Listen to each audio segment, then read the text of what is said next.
¿qué tal?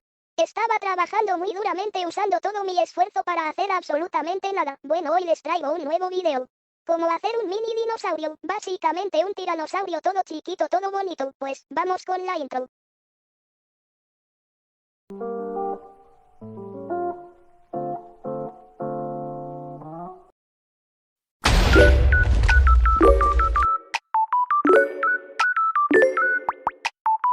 Primeramente copiaremos las siguientes plantillas.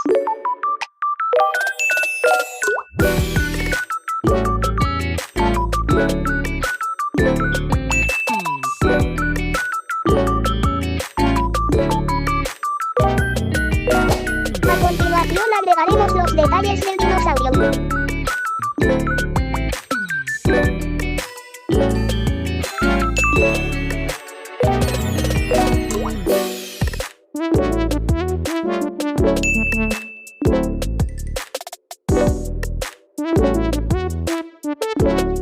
Tú puedes pintar el dinosaurio de los colores que tú prefieras, pero en este caso use 8 colores. 6 los usaremos para la piel y los otros 2 para otros detalles. Los primeros 6 los organizamos del más oscuro al más claro. Los otros 2 deben ser más claros que los 6 anteriores. Uno debe ser ligeramente más claro.